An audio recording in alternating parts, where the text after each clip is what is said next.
Welcome everybody.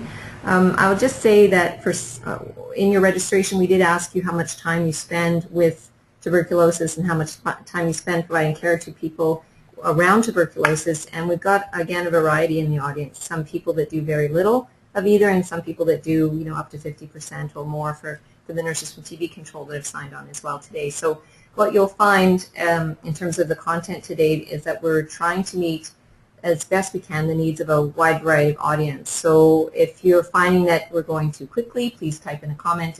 If you feel like the content might be a little bit might be beyond what the content is, just please bear with us, because there are some complicated things that we need to explain in the course today, and so we'll be doing that to the best of our ability to meet everybody's needs. So this is the first webinar out of a section of 4 webinars, and this is a repeat of this one because the first time we did it back in April it didn't record. So we are recording the session again today. Hopefully that will work, and once it is recorded it will be made available to people who weren't able to join the webinar as an archived webinar on the BC CDC website. So for your colleagues and others who might have been interested but couldn't come today, please let them know that we are intending to make this an archived product for them to look at later on, as we will with the other 3. So this is the first of 4. The title of today's webinar is Tuberculosis Here and Now. What we'll be talking about today is the epidemiology of TB globally, nationally, provincially, that sort of thing. And then we're going to talk a bit about the transmission and pathogenesis of TB. The webinar is coming up. The next one is July 5th. So that one we're going to be talking about the diagnosis of tuberculosis and latent TB infection. The one that follows in October, we'll be talking about the treatment and management of TB disease and latent TB infection. And then the 4th and final webinar of this series will be in January of next year. We'll be talking about infection control. So that's sort of what's coming up. And with each webinar, there'll be announcements that are sent out, like this one was, to remind you of the webinar and invite you to register to participate. So I did mention that you type in your questions. There will be an evaluation that's sent to you after the webinar. It's really, really helpful to us if you could fill those in and send them back. I realize that there's several computers out there with multiple people sitting around them. It's great if you want to do the evaluation as a group, or if you want to do it individually, that's fine too, but the feedback you give us helps us make these better. And in fact, we have made some changes to the presentation today over the one that happened in April based on people's feedback, so please do fill out your evaluation form. I guess about half an hour ago I sent out a link to the handouts for today's presentation. So if you haven't looked at your email lately and you would like the handouts for that, open it up. You'll see a link there to get the handouts. And those also will be available archived on the BC CDC website for people that look at it later on. That's all I'm going to say in terms of housekeeping. We've introduced ourselves, so I think we'll just jump in. So here we have a picture of a few of the nursing staff from the TB control program at BC CDC. We thought it might be nice for you to be able to put some faces to names. So from left to right, top back row, we have Mary Jean, Stephanie, Maria, who some of you know, she's just gone off and had a little baby girl. It's Michelle there on the far right. I'm just below Michelle on the bottom right. And then, of course, Nash, Dhalla on the far left, who is off in Croatia right now, back on Monday, for those of you who are wondering where she is, and then she's coming back. We missed her, so we're looking forward to that. This is a few of our program support staff. When you call the BC CDC main line for TB control, you'll talk to Yvonne on the far right side there. So there's a number of people who work for us. These were the brave ones that offered to have their picture taken for the webinar. And then, of course, a couple of our physicians, Dr. Elwood on the left, who's been with us, I think, for 30 years. He retired recently, but he's still working in the clinic doing sessionals. And our new director, Dr. Victoria Cook, on the right-hand side. So what we're going to be talking about in the webinar today, an overview for you. What is tuberculosis? Going over the global, national, provincial, and regional incidence of TB. So you have a clear picture of what the numbers are right up into your own region. The transmission of TB, the pathogenesis, and then Veda is going to provide some information about TB and smoking after we finish speaking about the TB slides. And so I urge you to stay on right till the very end because it's very interesting stuff. And then following Veda's presentation, we're going to have some time for questions and answers so that we can incorporate both presentations for that. There's some learning objectives today. They're listed there for you. I won't go through them, but basically that's what we're aiming to do today. And we'll be asking you in the evaluation how well this presentation met those for you. A few abbreviations and key terms for those of you new to TB, and because we probably end up talking really quickly towards the end of this, and we're used to this jargon, realize other people are not. So there's many different bacteria that can cause TB disease. Just to be brief and quick and clear in this presentation, we're just going to call them TB bacteria, but that's not, you know, the official laboratory title for those mycobacteria. LTBI is a quick way of saying latent TB infection. MDR TB that's the multi-drug resistant TB. XDR is extensively drug resistant TB.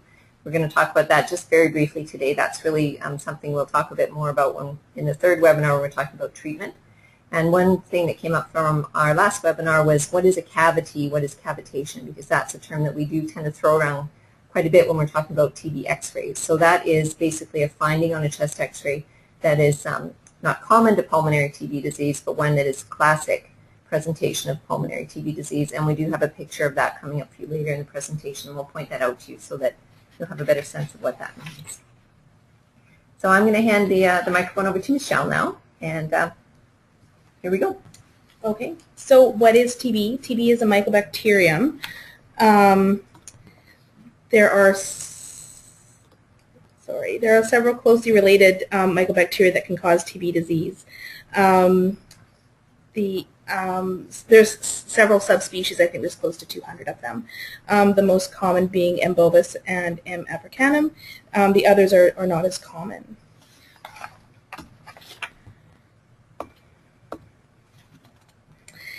TB is an infectious disease and often, but not always, attacks the lungs.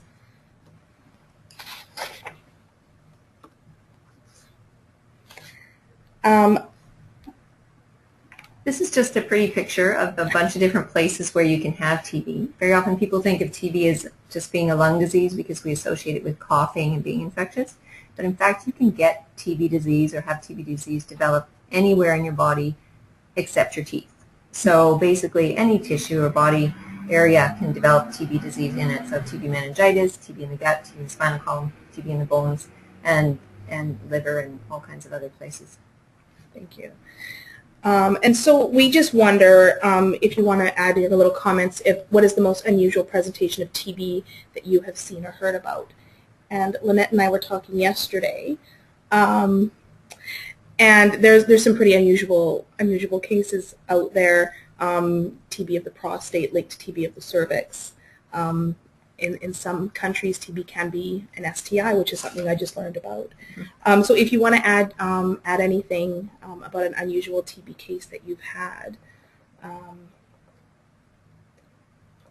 Well, I'll jump in there. It's Linette here. We had before coming to TB Control, I'd worked in the outpatient TB clinic over in Victoria and seen several cases of TB over there, not always classic pulmonary presentation. We had one lady who was actually working in a laundry and suffering from terrible arthritis in one of her elbows for about 2 years, and then finally ended up having enough x-rays and MRIs and things done of her elbow for someone to ask the question of, hey, could this actually be TB and not arthritis? So here's this woman who's doing a repetitive job.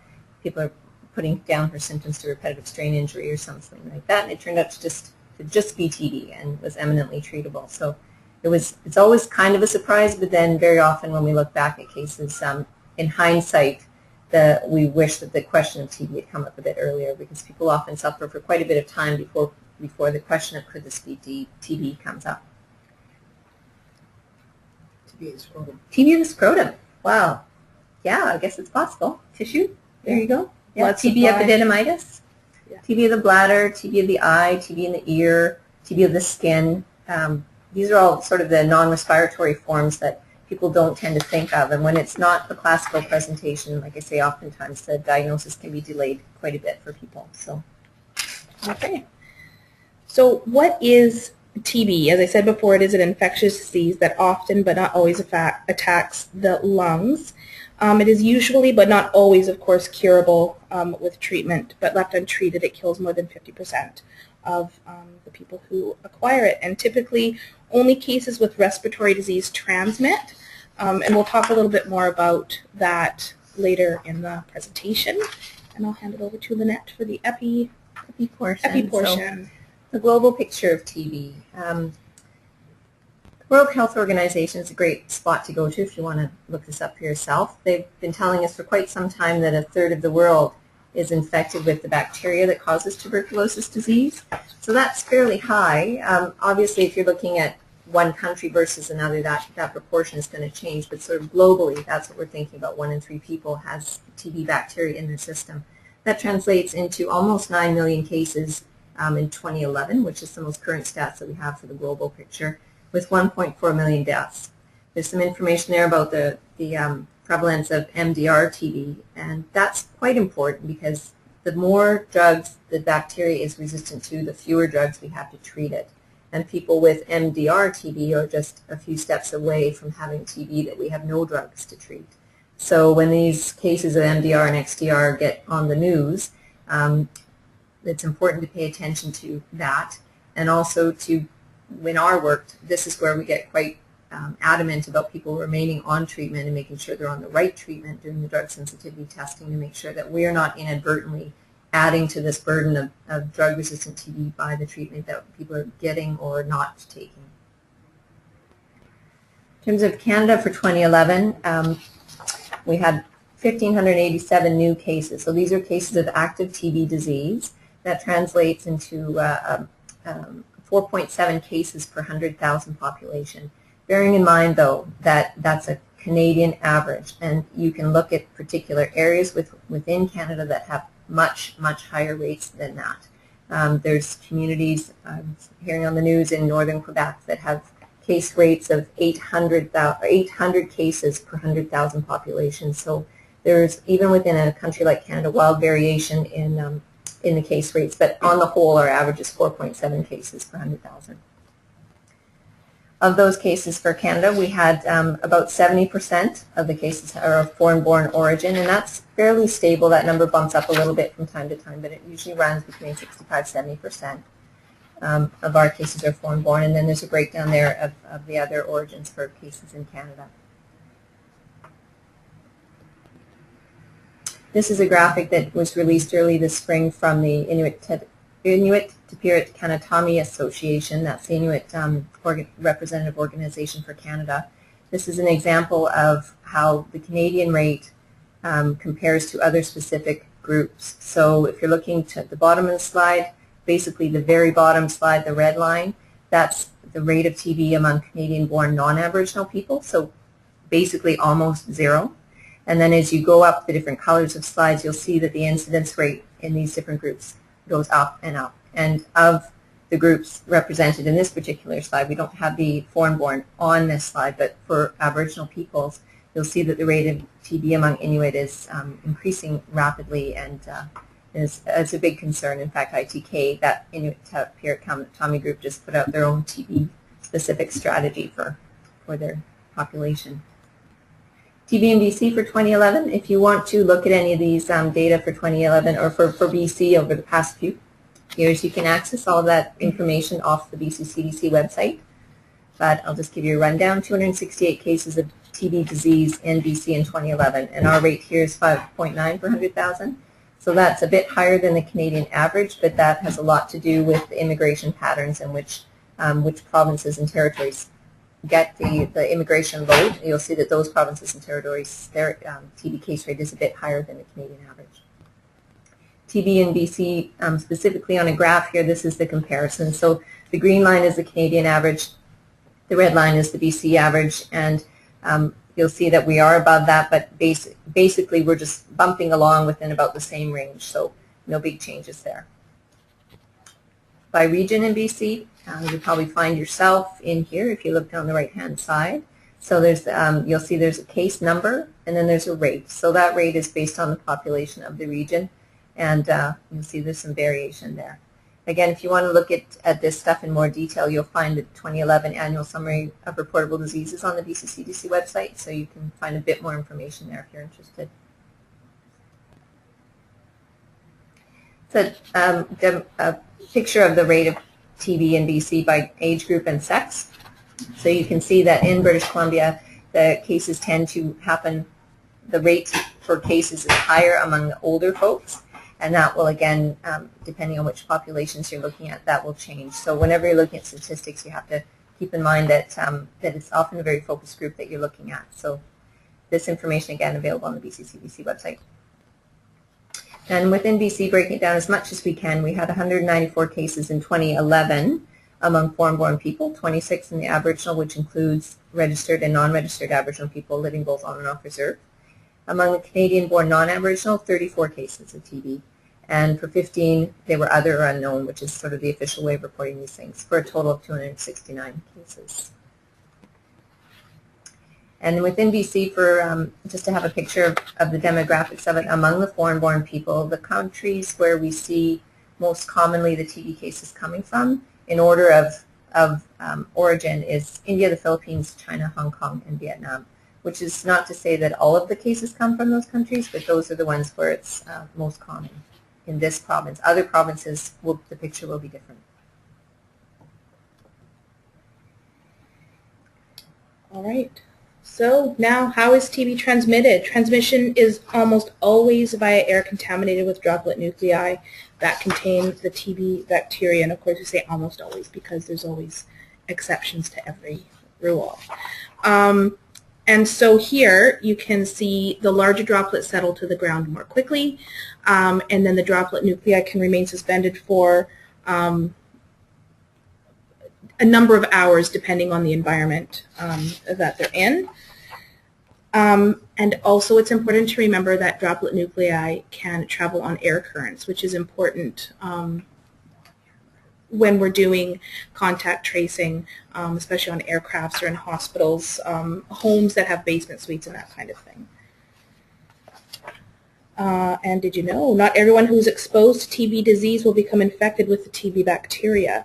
The risk of transmission depends on several factors, multifaceted factors actually. The risk of transmission is influenced by the concentration of droplet nuclei. And so the degree of infectiousness of the case, so the smear, what the AFB number is, and the exposure environment, so where they were exposed, again, whether they were exposed in a plane, in a car, or in a playground somewhere, makes a difference on the concentration of the droplet nuclei. The specifics of the exposure event, the susceptibility of the contacts, whether they're immune compromised or under the age of 5, for example, and then the viralism of the TB bacteria. Oops, sorry. Again, just talking about the concentration of the droplet nuclei, like I said, it's dependent on primarily where they're exposed in an open place, what kind of circulation is happening in the environment. So the concentration of the droplet nuclei is influenced by the type of TB disease, whether it's respiratory or non-respiratory. The extent of the TB disease, so if a patient has cavities, if they have a high, if they're +4, that influences the concentration of the droplet nuclei. And the behaviors of the patient who's infected, are they coughing? Do they sing in a choir? Have they been coughing for 3 months or whatever? So the behaviors of the patient, the type of TB disease, and the extent of the disease all influence the concentration of the droplet nuclei. The environmental influences. So going back to the physical proximity of the source of the TB bacteria, the room size, the air volume inside the room, the air circulation pattern inside the room where the exposures are occurring, the rate of air exchange. This is important in bronchoscopy suites or OR suites where they're working on people who have TB, known or unknown. And the presence or absence of ultraviolet light, so sunlight. So I'll just jump in here and say that so when you're speaking with one of the nurses, a TB controller in your work, and you're trying to decide, what's the risk that a person who is exposed to someone with infectious TB breathed in those bacteria? These are the kinds of questions that that we need to ask. So as Michelle was saying, were they in a car? Were they in a big room? Were they at Costco? Were they outside? Because all of those things influence, basically, if you remember Linus from Snoopy cartoons, and I'm dating myself with that example, I know, but I just can't think of a more recent one. There's this little kid with this dirty blanket, and his dirty blanket had this sort of cloud of dust that was following it around. And so if you can put that analogy on a person who's got pulmonary TB disease, there's essentially this sort of cloud of bacteria around them that comes from them coughing those bacteria out. So how close are you to them? Are you sitting right next to them, or were they across the room? Were you in a small room, or were you in a car, or were you in Costco?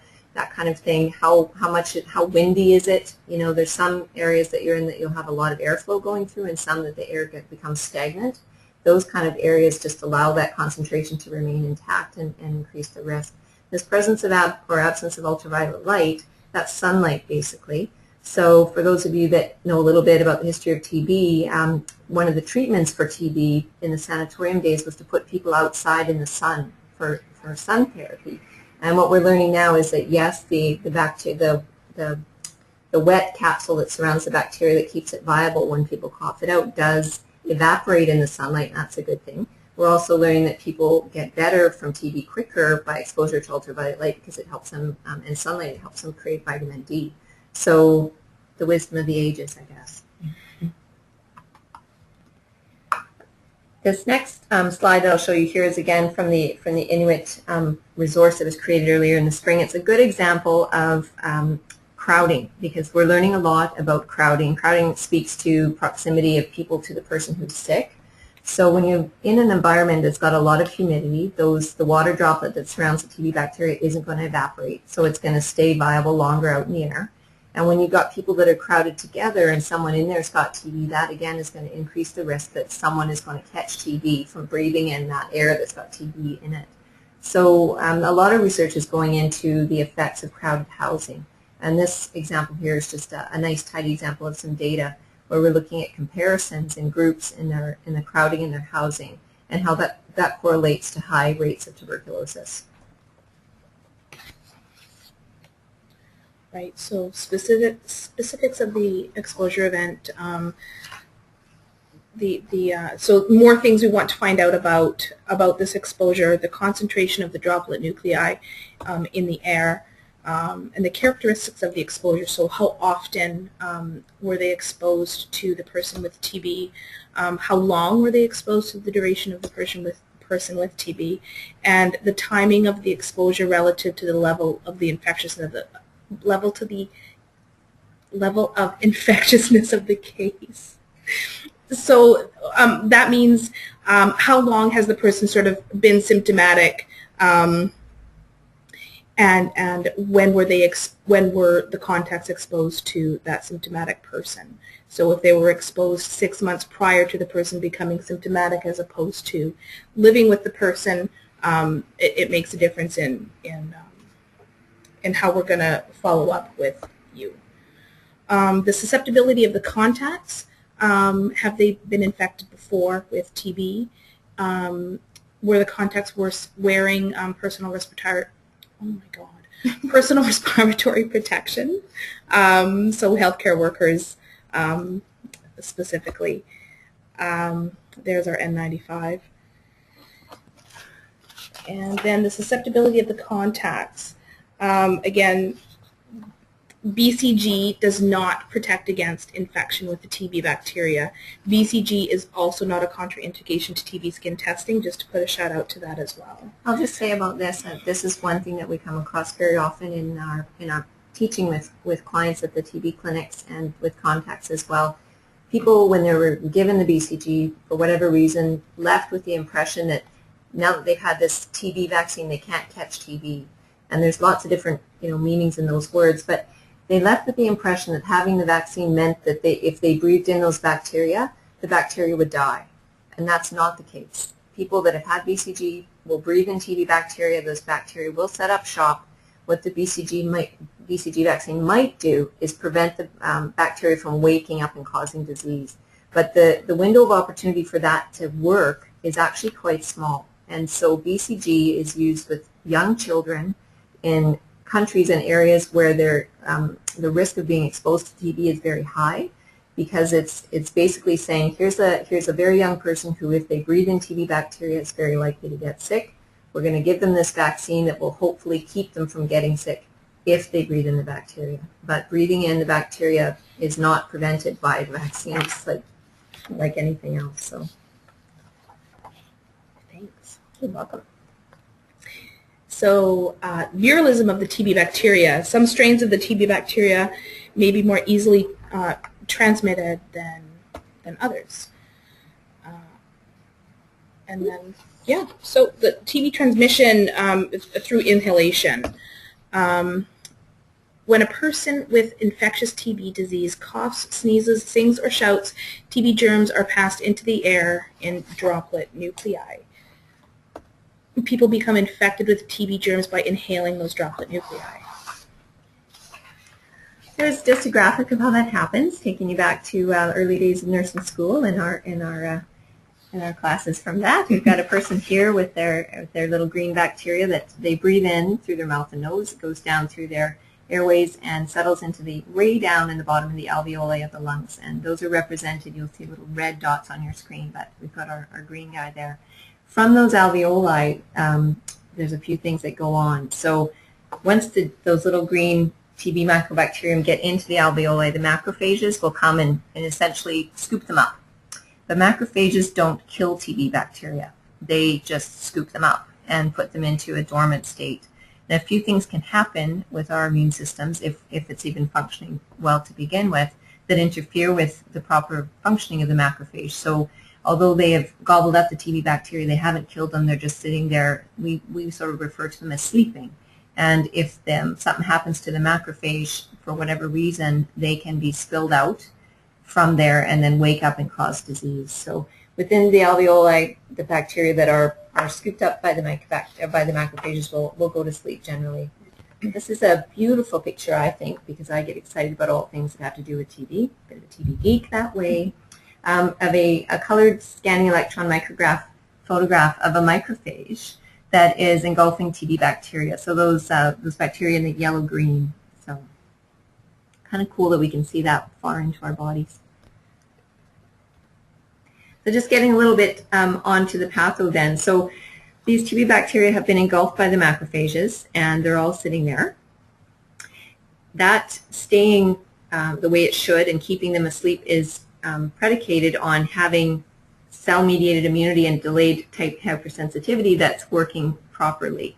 And I've got in brackets there CD4s. So when we're looking at clients who are HIV infected and we're asking about CD4 counts, what we're trying to do there is actually gauge the level of function of this response to have a better sense of how at risk they are for developing TB.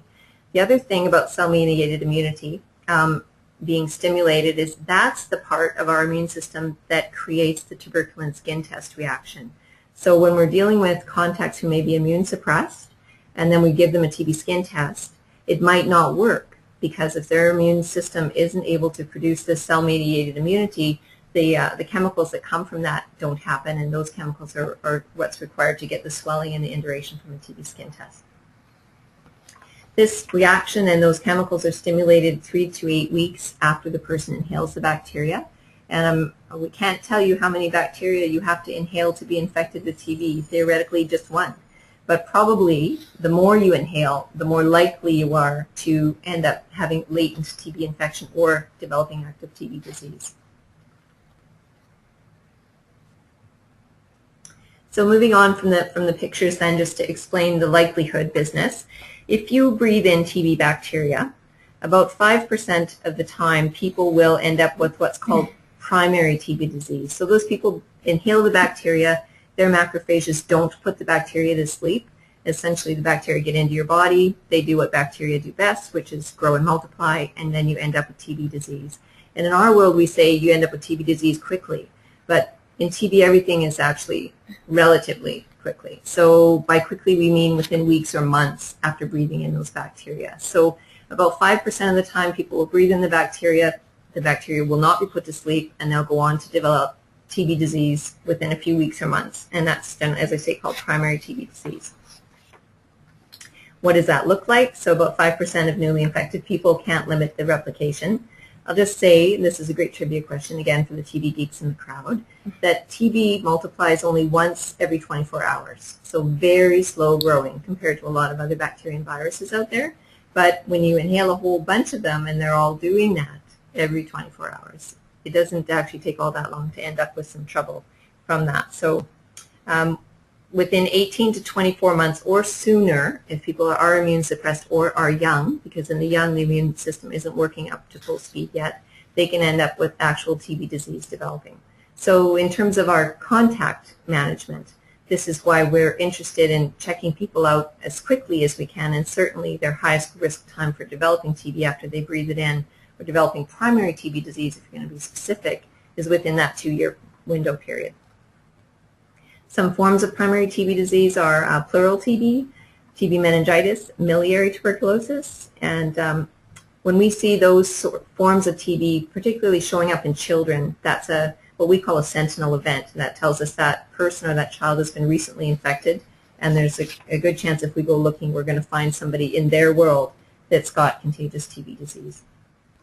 Here's a picture of miliary tuberculosis. So for the TB geeks in the crowd, again, miliary actually comes from the millet seed reference, which is when you look at this x-ray, they would say that looks like there's millet seeds spread throughout the x-ray. These fields should be clear or sort of black in between the rib cages, and they're not. There's a snowstorm thing going on. So this is a classic x-ray presentation of miliary TB disease.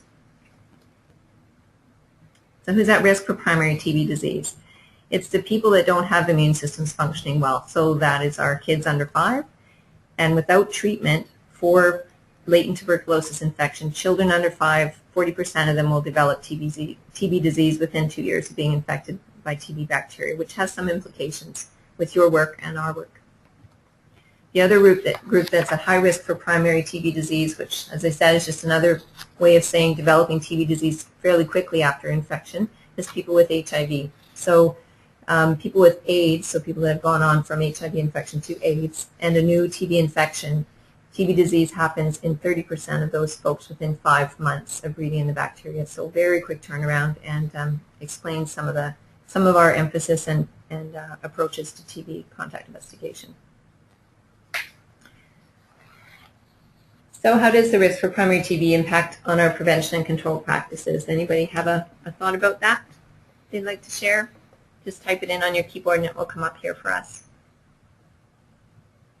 We should have prizes. We should have prizes. We should be giving away prizes. Incentives. Incentives. Apparently you're so good that nobody has Nobody questions. has a question. Okay, well, Michelle, would you like to add something to this point? In terms of your work, how does the kids and HIV and primary TB? I know when we're looking at the forms that are coming in, when we look at the 939s, we are looking at the age of these contacts, and we're looking at those risk factors for TB, specifically around immune suppressing conditions, not just HIV, but also some of the medications that people can take now, the TNF inhibitors, immune suppressive drugs because they've had transplants, those kind of things jump out to us off those forms. So when you're filling out the Health 939s and sending them in for your contacts, that's the stuff we really, really need to know about, so that we can determine the priority for the different contacts that the information that we're getting sent in. So there is a question. It's saying, I'm not sure who it is from, but it's education is huge. I find that there is a large disconnect with the knowledge about TB in communities. So really educating families with the basics is so important in the work that we do. So that's actually a very good point, because educating the families about how children are at risk or immune compromised are at risk, and the repercussions of not following up with TB skin testing recommendations, and for children assessment and radiographic studies. It is important to educate the families about why we're recommending these tests and assessments for the kids and for the entire family. Thanks. That was Randy. Thanks, Randy. I'll just add to that too and say that we do a lot of education on families, and we do a lot of education with cases, because when we're doing the interviews with cases to find out who their contacts are and which contacts we need to see quickly, we have to be able to explain that in a way that gets the point across that, yes, we understand that you've got your life and you're around lots of people, and you may or may not want to tell us who those people are, or may or may not be able to if you don't know their names. But we need to be able to provide the message that there are some people that are really at high risk of getting sick, and those people need to come to our attention so that we can do the screening that they need. So this is part of the messaging that we provide to the active cases when we're doing our case notification and contact interviews with them. Okay, so we'll just wrap up this this portion of the pathogenesis part by saying that, okay, so if people breathe in TB bacteria, about 5% of those people will end up with what we call primary TB disease, but the vast majority will end up with what's known as latent TB infection. So that means that they did breathe in the bacteria, but their macrophages were able to put those bacteria to sleep and hopefully keep them that way until they can get the treatment to treat the infection. Sure. So a little more about latent TB infection, or LTBI. The term LTBI is used to describe the situation when a person is infected with a TB bacteria but has not developed disease. So there's a difference between being infected and having disease. So see, there's our little sleeping guys there. The person is infected with a TB bacteria but no symptoms of current TB disease. Normal clinical examination and chest x-ray, so again, they're not symptomatic, their chest x-ray looks normal. There's no TB bacteria in clinical specimens like sputum. They're not contagious. If you have LTBI, it's important to make sure that the contacts you're talking to, if they do have a positive skin test and do have LTBI, it's really important to reinforce that they're not contagious, they're not at risk to their coworkers or schoolmates or anybody else. It's a very common question of contacts. And someone with LTBI is not a case of TB disease. So again, going back to, you can be infected with the TB bug, but that does not mean that you have the disease. And that we spend a lot of our time reassuring contacts of those things. So there are, for latent TB infection, there are medications available to treat LTBI and prevent someone from developing active disease. 95% of people with latent TB infection will just stay having latent TB infection. But 5% of them, over their lifetime, will eventually develop TB disease. And there's two ways to describe that situation. We talked about primary TB disease that happens quickly after infection, and then there's this other type of TB disease that happens after a period where the TB bacteria were there but sleeping. So there's two different terms used that are sort of bantered around. One is reactivation TB or post-primary TB disease. So you might hear those terms in different, you might see them in some of the dictations that come out of the office or in some of the reading that you do. And just to talk about reactivation for a minute, often reactivation is used referencing someone's developed TB disease again after maybe having had it many years ago. And so this is different. Right? It's different. This is different than that. So this sort of reactivation is referring to the latent TB infection that's become disease, not to old disease having been treated and being new again.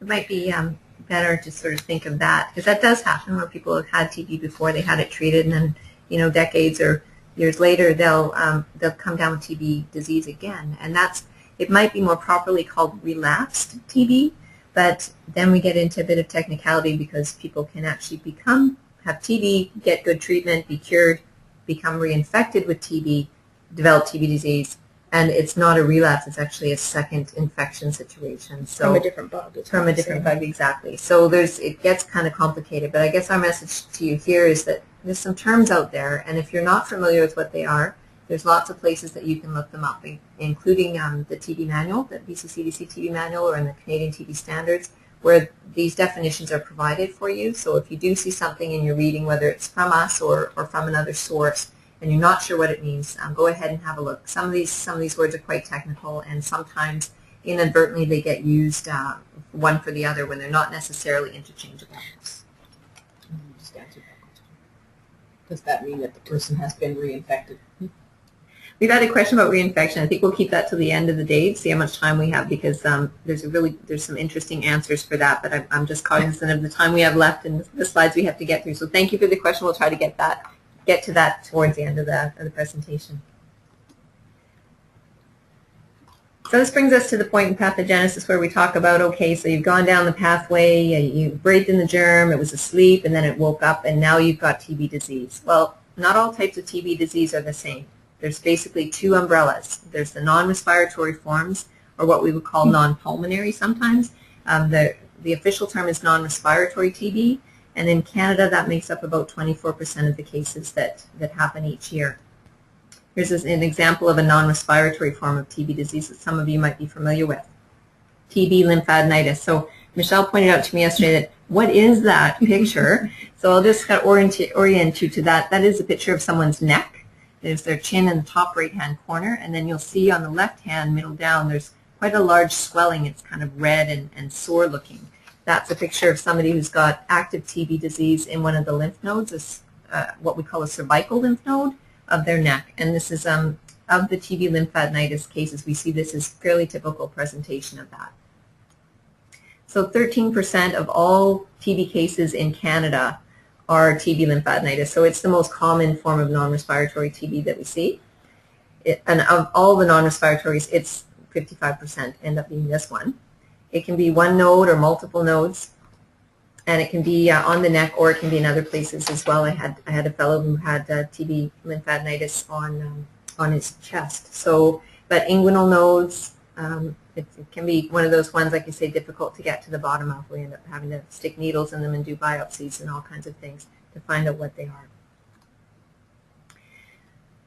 So with non-respiratory TB, as Michelle mentioned, sometimes even though we don't consider them typically infectious, if you do something to an open wound that's non-respiratory TB, you can inadvertently release the bacteria and make them become aerosolized. So things like using a water pick to clean a wound, or during an autopsy, for example, where they may be sawing through tissue, that can cause those bacteria to become up into the air. And once they're in the air, then they're just ready and waiting to be inhaled by somebody. But typically, non-respiratory TB is not transmitted, and typically those droplet nuclei aren't released under usual circumstances.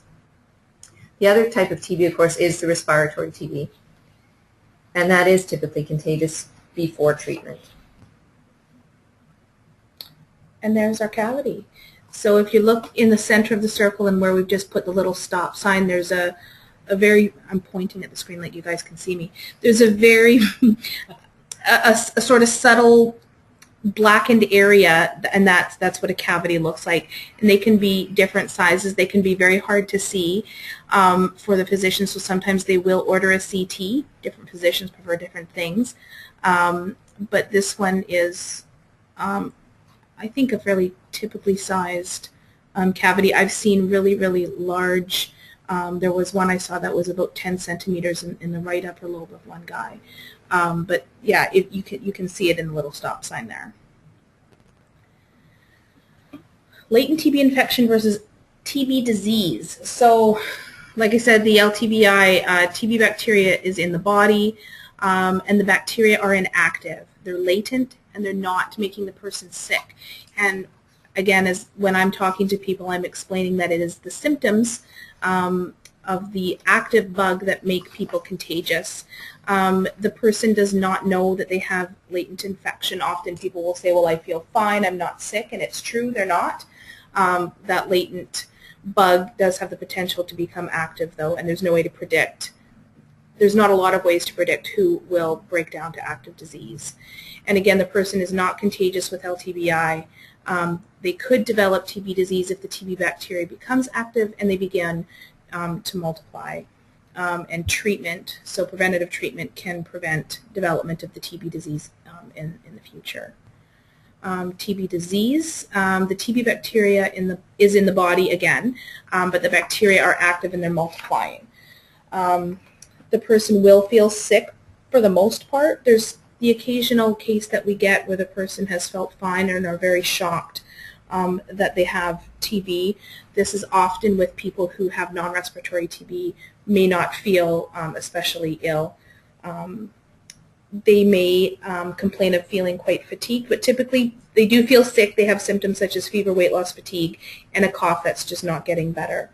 They can spread the TB bacteria if it's in a contagious form, so respiratory.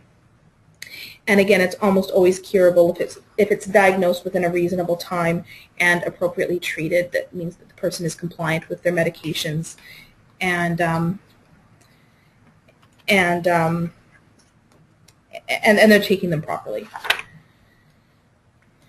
This is a table Michelle had said, you know, how do we know, how do we predict who's going to get sick? And we really can't. But what we can do is go back over the years and look through some studies that have been done to say, well, who typically gets sick? And for those of you that are familiar with the Canadian TB Standards book, this is a table taken from there, and it sort of identifies some of the risk groups for people with these risk factors that and their the relative risk of developing TB if they are infected with TB bacteria. So this is broken into high, increased, and low.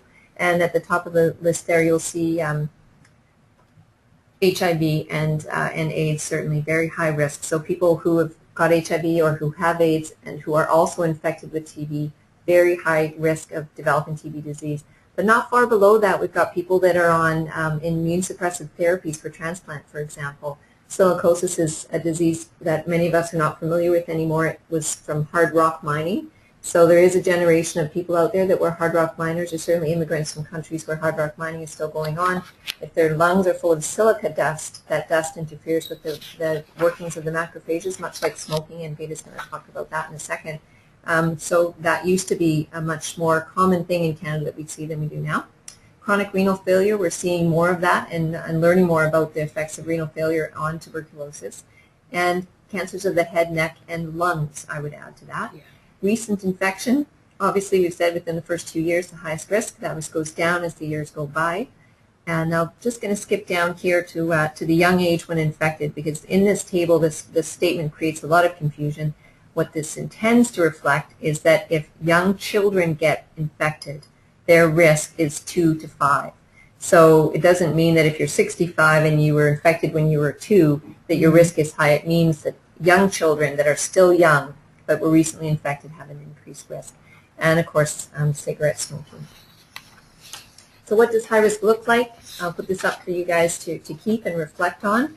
Positive skin test or IGRA test, or recent exposure, and any of the risk factors that are listed here, with the star at the under 5 years of age. We consider that very high risk, and that's what we're looking for when we're trying to prioritize among contacts. And again, just to say on the 939, it's super important to identify those risk factors, including medications that suppress and dosages of those medications. So we have that on this slide here. So going from high risk to increased risk, we still want to know that people have been had a positive skin test or IGRA less than 2 years ago, and if they've got any of these other risk factors that you know about. So please do list their medications on there. And at that, I'm going to hand things over to Veda. She's going to speak about TB and smoking. Just a little shout out here to the next TB webinar. You can put it in your day planner on Friday, July 5th, TB or not TB. Hope you'll be able to join us for that as well. Okay, to be free? Or do you want me to go from there? So I'm just here to basically introduce and add smoking as a risk factor for tuberculosis and give you some of the numbers as to why it's important and some suggestions as to maybe what you should do about it. In 2007, the World Health Organization and the Union jointly published a monograph entitled TB and Tobacco Control, and you can see on your screens that they identified 5 key factors in the monograph. Smoking substantially increases the risk of TB death and disease.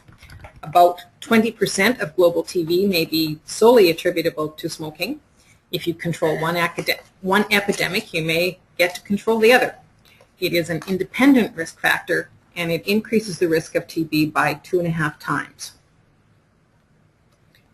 So if we look at why it might be important to your practice, the Canadian Tobacco Use Monitoring Survey from 2011 says that some 17.3% of Canadians over the age of 15 are current smokers, and they smoke an average 15 cigarettes a day. That's 14.2% of British Columbians, and yet if we go to First Nations on Reserve and the Inuit population, you will see that their numbers are much higher. And I also would like to throw in there for the risk factors, if you're already at high risk, if you are HIV or have AIDS, the percentage of those people who are smokers is again substantially higher than in the general population. In British Columbia, why did I not capitalize that C at the top? There are approximately 500,000 smokers, and half of those live in the Lower Mainland. And that translates to about 200,000 Aboriginal peoples in 2006, and approximately 1 million foreign-born. Are they at risk? It depends on other factors, but if you just look at smoking alone, sure, they're at higher risk than the average person who is not Aboriginal or Inuit. If you look at educational status, 21% of people who smoke have more than a secondary education. 20% have a secondary education, 10% have a college education, and 8% have a university degree. All of these things will correlate to their likelihood of being a smoker, depending on what you do. 28.4% of smokers work in trades, transport, or heavy equipment. Another 24% in primary industry. And we know that the more education you have, the less likely it is that you will be a smoker. 23.5% of management apparently in this province smokes. And perhaps they are people who rose through the ranks and entered into management, or perhaps they had a secondary degree beforehand. I don't know. They don't keep track of those kinds of things. Approximately 20% in sales and service, and about 9% in art, culture, or sports. And that's really all I have to say about why it's a risk factor, but what I want you to do is consider it because it is a risk factor. If you are, your first contact with these people should ask if they smoke, advise them to quit, and assist them if they indicate that they would like to quit smoking, because it can have a tremendous impact on not only their treatment course, but also on the health of their families in general.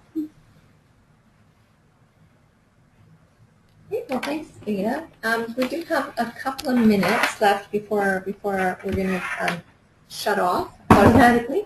So I just wanted to quickly say that we did have a question and request for Veda slides, and so we will make those available as well on the website. I'll get those from Veda and let everybody know. I'll send an email out to say that they're available now. So thanks for that. So the questions that have come up, we'll have a look. We've got 5 minutes. So I'll see if there's somebody asked a question about whether or not we're going to be putting smoking back on the Health 939 form. And back in the day when I was doing clinic work, it was on there, and then it got taken off at some point in the revisions. And we are actually looking at some other revisions to the Health 939, so smoking will be going back on there, as well as I hope a spot to indicate how much people are smoking at the time. So.